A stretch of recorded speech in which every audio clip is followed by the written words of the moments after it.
50 Cent had the greatest run that I've ever seen in my entire life, and that will probably remain the same. That answer will never change.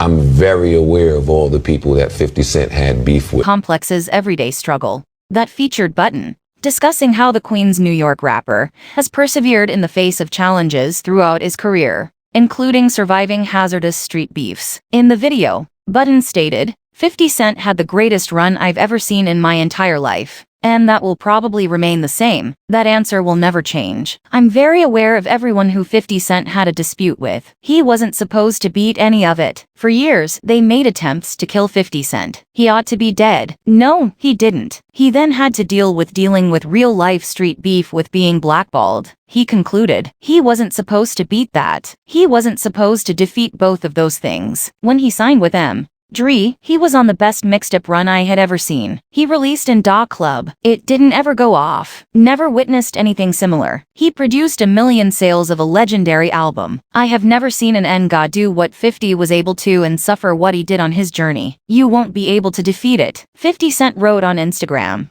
I just watched this at Budden. The bad news is that it's true. I had arguments with 3 distinct powerful men who were also true gangsters. They all had teams that photographed bodies moving around inflicting harm. I suppose I would just get angry and tell them to FECK off. Lol, one day we're all going to pass away. Joe Budden was right to point out that 50 Cent has engaged in a number of close calls with rivals throughout the years. Early in his career, he engaged in one of his most heated feuds with Kenneth Supreme McGriff. On the song Ghetto Curin, 50 made fun of both McGriff and Gerald Prince Miller, which infuriated McGriff. When 50 suggested that McGriff was accountable for the horrific 2000 attempt on his life, things reached a fever pitch. Irv Gotti and Murder Incorporated, 2 of 50's strongest rap competitors, were soon the subject of an investigation by the FBI for allegedly laundering money to McGriff. Gotti was finally proven innocent, but McGriff was found guilty of narcotics trafficking, racketeering, and murder. Jimmy henchman Rosemond and the two engaged in another furious argument. 50 Cent poked fun of Rosemond in 2014,